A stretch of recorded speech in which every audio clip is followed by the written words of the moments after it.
Well, it's all about extremism at the minute, isn't it? Everything you watch on the television, every radio show that's on the radio, everybody's talking about extremism. And of course, we have the bogeyman of the far right is talked about just as often as the hundreds of thousands of pro-Hamas supporters who are marching through the streets of London and other capital cities around the UK, in fact, around the Western world on a regular basis. These same people, these Hamas supporters, attack anyone that opposes Hamas. They are intimidating Jewish people. They're singing sectarian songs, demanding the destruction of Israel. But that seems to be okay. Nobody seems too worried about them. In fact, one of the interesting things when Gove was mentioning the groups that he wanted to ban, he didn't mention Friends of Alaska Mosque, or Friends of Alaska, or whatever they call it. He didn't mention the Islamic Foundation. He didn't say anything about Deobandi mosques. He didn't say anything about Maududi-inspired mosques or Salafist mosques. Didn't mention them. Didn't mention anything about hate preaching in mosques. He mentioned a couple of radical Islamic groups, the Muslim Brotherhood, Cage, the Muslim Association of Britain, etc., etc. And then, of course, he went on to do what every single politician has done since George W. Bush. Every time you mention Islam, or Islamism as they call it now, this violent, crazed, deranged ideology that wants to take over the world, that of course has nothing to do with Islam, even though what they're doing is based on their interpretation of the Quran, of the Hadith, of the life of Muhammad, of Islamic history. That's what they're basing their ideas on, but it has nothing to do with Islam whatsoever. It's completely coincidental. And of course, as Michael Gove said, Islam is a religion of peace. So there's no connection between Islamism and Islam, according to Michael Gove, and according to the great and the good. The two things are totally unconnected. And Islamism was just a heresy that was developed in the middle of the 20th century by Maududi and Sayyid Qutb. That's what they're teaching us. That's what they're telling us. Is that true? I don't think it is. I think it's a lie. I think it's a lie. And it's a very dangerous lie. Because what it's doing, and I'm serious when I say this. I am not trying to say this to make myself sound good in any way, shape or form. But I don't hate any Muslims. I don't hate a single Muslim. I genuinely don't. I've got angry with Muslims from time to time when they've been bullying and intimidating and carrying out terrorist attacks. And I hate the terrorists and I hate the jihadis. And that's quite right to hate those people. But the Muslim population, to me, and this is when I first started in this movement in 2017, my motivation was there needed to be Christian input into this movement. Now, again, I didn't carry out my duties very well, and I kind of put that on the shelf, let's say, for a few years, which was a mistake. But the reality is that we cannot hate Muslims. It's wrong to hate anybody. But what we can do is critique and hate the ideology that is causing all these problems. And that means we can go back and look at the life of Muhammad and look at the person of Muhammad and look at who Muhammad was and say, is he a prophet? Did he behave like a prophet?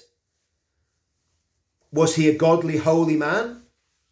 Or as my friend Mufassal Islam used to say on a regular basis, he used to say, Richard, he said, he was a rapist, he was a murderer, he was a kidnapper, and he was a thief. That's what Mufassal used to say. And when you look at the life of Muhammad as revealed in their sources, did he murder people? Yes, he had people murdered. He had people murdered for criticising. Where do you think the blasphemy laws come from? When you blaspheme against the name of Muhammad as Muslims see it. Where does that come from? It comes from the fact that there was a poet that made fun of Muhammad and he had him murdered. Did he kill people in cold blood that had surrendered? Yes. Some reports say he killed 600 Jews after a battle. Just slaughtered them. Any Jew that that had pubic hair was killed after the battle. Was he a rapist? He took the wife of a Jewish man that he killed in battle or killed after a battle. He took her to his bed the next day. Now, I'm sure she wasn't wholly pleased with that happening. He had 14 wives. He had a child bride that he married when she was 6 and consummated the marriage when she was 9.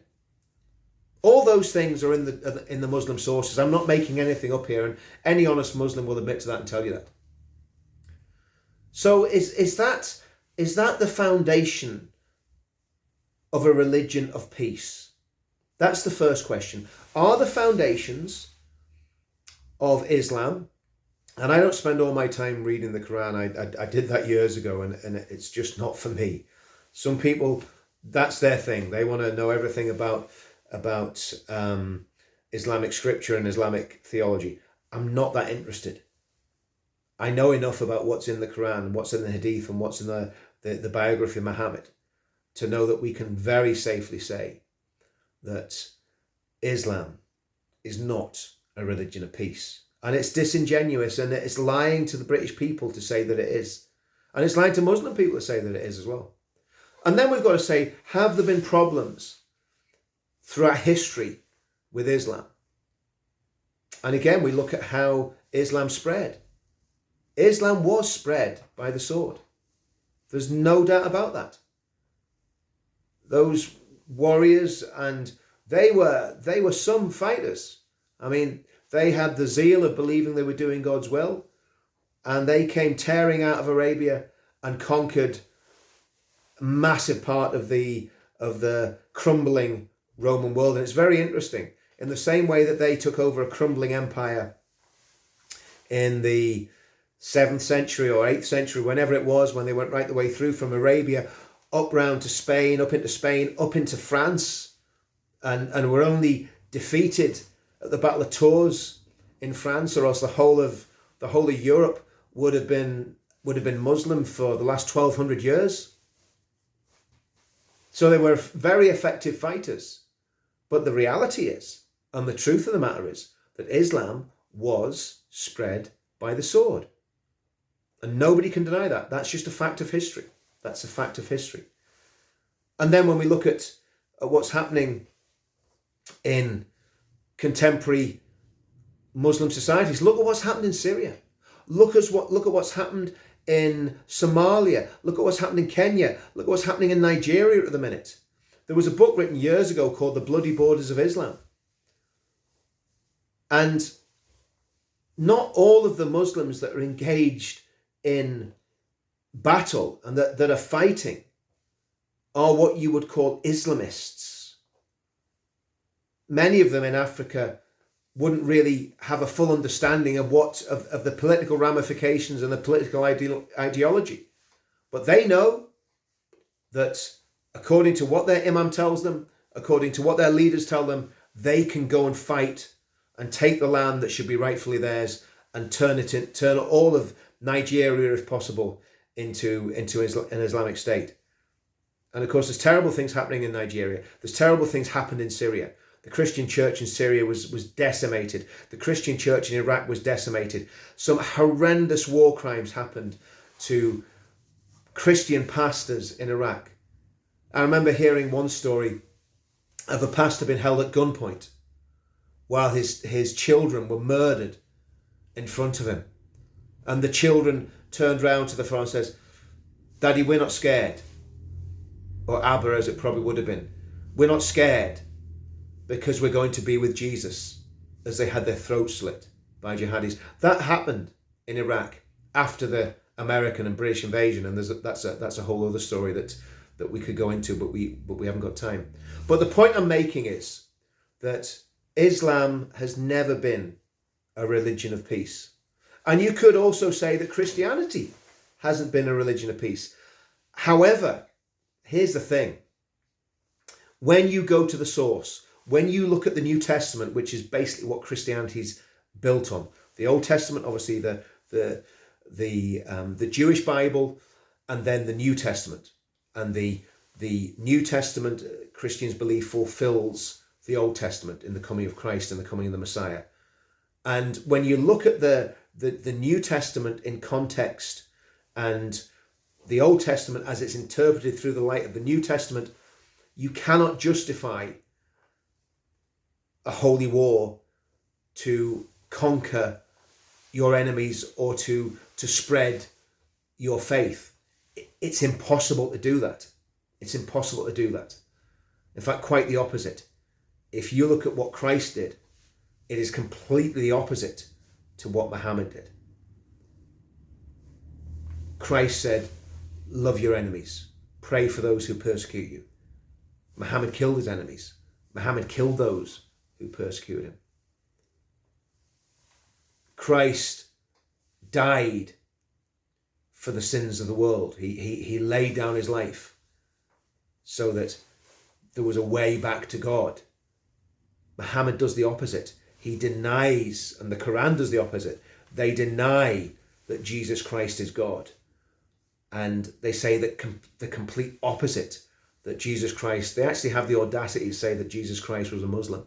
And they get upset when people say nasty things, hurty words about Muhammad. And yet, their religion is based on the lie that Jesus Christ is not God, that he was just a prophet, and that he was a Mohammedan prophet. It's completely false. And Michael Gove has completely missed this. And you might say, well, Richard, I don't want to hear about religion. I don't want to know about religion. Well, unfortunately, you're in a position now where you're going to have to hear about religion. Because the reality is, what we are in is a holy war. Let me explain what I mean. And I'm not talking about Christians taking up the sword and attacking and killing Muslims. That's not what I mean by a holy war. I said in a video a few weeks ago that we are in a spiritual battle, and it is a battle between good and evil. And when people look at British history and they look at a country that was settled, that was peaceful, probably since the English Civil War, and we're not going to go into history lessons about the English Civil War, but the English Civil War was a religious war. And after the settlement that came out of those religious wars during the Reformation and post-Reformation and what happened with Cromwell and Parliament and etc., etc., the settlement that came together after that meant that Britain was a peaceful country for 300-400 years. Yes, there were riots. There were. When I say Britain, I'm talking about England. England was a peaceful country for the best part of 300 years. And many commentators will look at England and say the reason it was peaceful because of the moderate religion that they practiced. And that moderate religion was a very sometimes fervent evangelical Methodist or Puritan religion, and sometimes a very settled and calm Anglican religion based on the 1662 Book of Common Prayer and the King James Bible. So those two books had a massive impact on how life was worked out in England. Obviously there was trouble in Scotland, there was also massive trouble in Ireland. But again, the trouble in Ireland was down to religion and nationalism. The trouble in Scotland was the same. And now what we've got dropped into this mix of the United Kingdom that's been settled for so many years. And this is where really the colour of your skin doesn't matter that much. And religions that aren't aggressive and aren't overtly, I was going to say evangelical, but that don't proselytize. They don't go looking to make converts. Religions like Judaism, Hinduism, Sikhism, they're not a problem in the UK. Buddhism, you're not seeing Buddhists trying to take over the country. You're not seeing Buddhists calling for the destruction of Israel. You're not seeing Buddhists strap suicide vests to themselves. You're not seeing Buddhists force a teacher to go into hiding because he said something or showed a picture of Muhammad. You're not seeing any of that, right? But what we've got in England now is a very aggressive minority who have an agenda. And the agenda is to impose their values and their beliefs on a settled Christian country, a backslidden Christian country, that all that said and done, a Christian country that's forgotten how to worship God, that's forgotten how important Christianity is. And again, some people say it's the judgment of God to allow a false religion to come into the country. So, from my point of view, the threat that we're facing is a threat that we haven't faced since the Reformation. And it is the threat of religious totalitarianism. Before the Reformation, the Catholic Church had morphed into a totalitarian religious system that allowed no dissent whatsoever. There was massive error in the Catholic Church. There was a lot of corruption. There was a lot of greed and a lot of evil. And that's why the Reformation happened. And obviously with the invention of the printing press, it gained a massive amount of energy and spread like wildfire right the way throughout Europe. And there was religious wars that were horrendous, and millions of people were killed in the name of Christianity.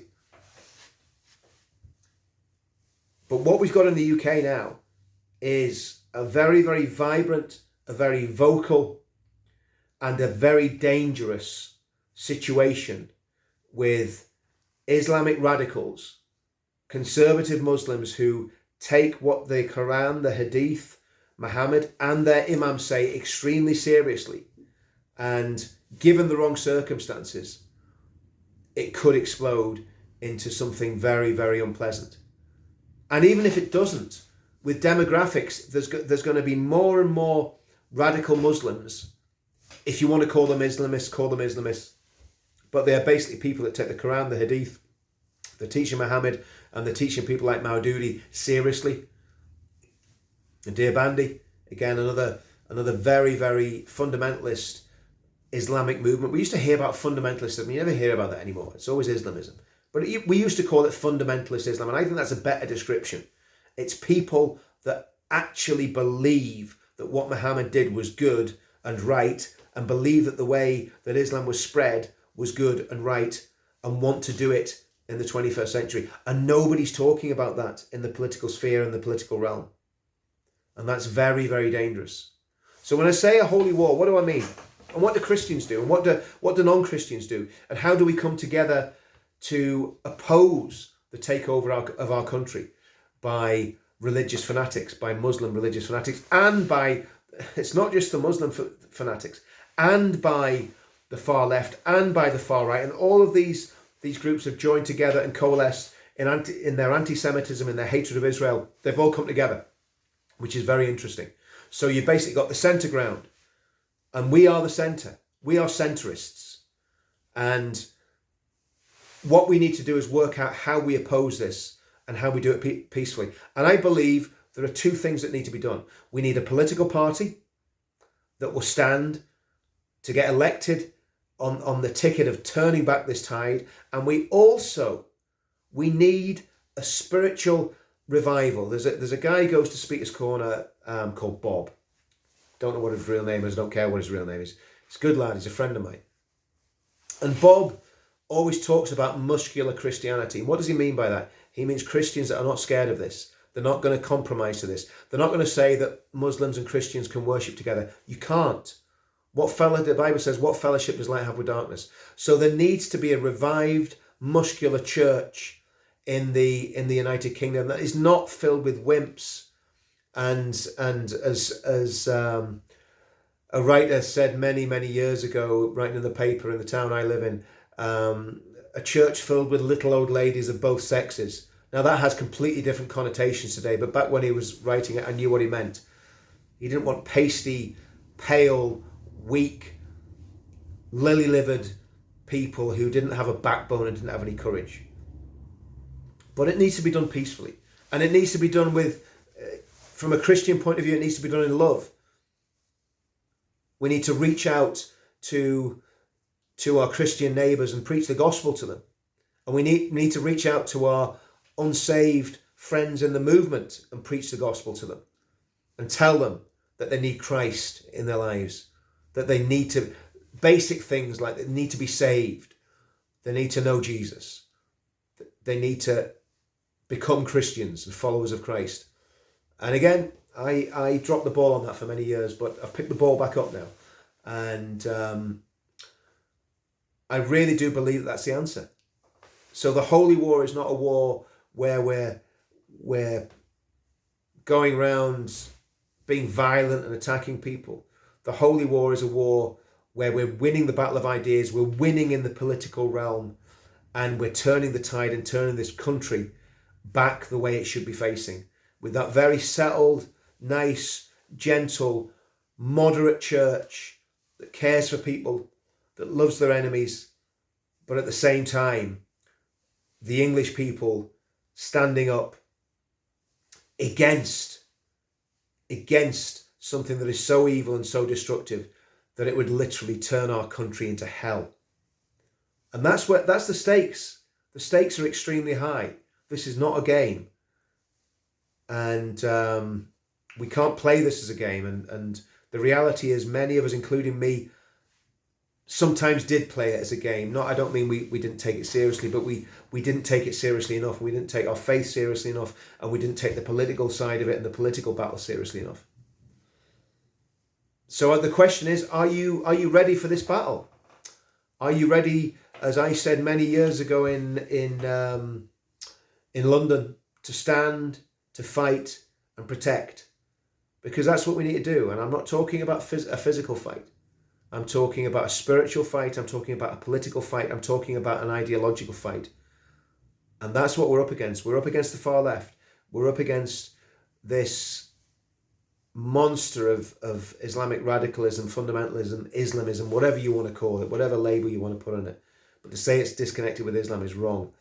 And we're up against the globalists and a tiny rump of the far right that are not worth bothering with. But that's what the battle is. They're the terms of the battle. And the question is, are you ready to stand up and join battle and join forces and stand up for what's right? The other thing that I keep coming back to, we are on the right side of history.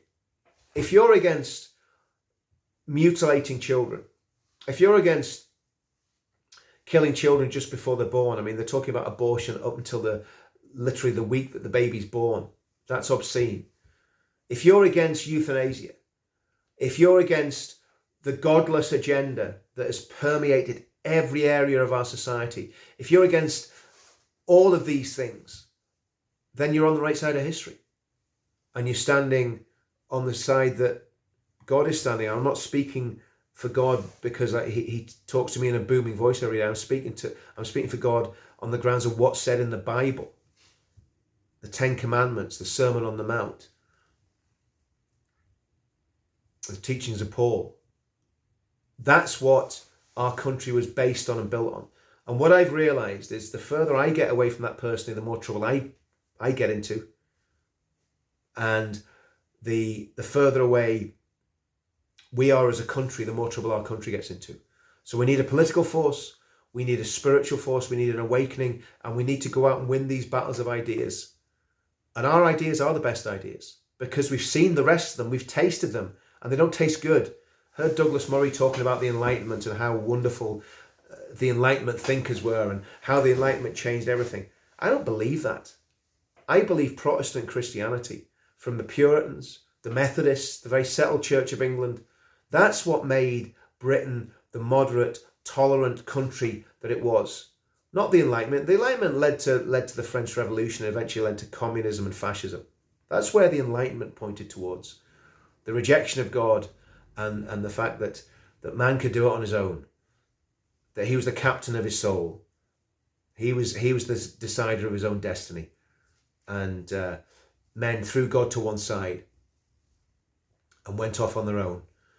And it ended up in the concentration camps, the gulags. 150, 200 million dead in the 20th century from communism and fascism. That's where atheism leads you. That's where turning away from God leads you. And Britain's not far from that. And it needs this battle needs to be done in love. It needs to be done in the love of our fellow human beings, but the hatred of bad ideology, the hatred of sin, and the hater of everything that's wrong and everything that's causing us problems in the UK today. Fairly long video. It's quite deep, but that's what I feel, and I feel it has to be said. So extremism, hate, and the holy war. That's what we're thinking about. And how do we defeat extremism and hate, and how do we win the holy war? And it's certainly not by being tolerant. See you all soon.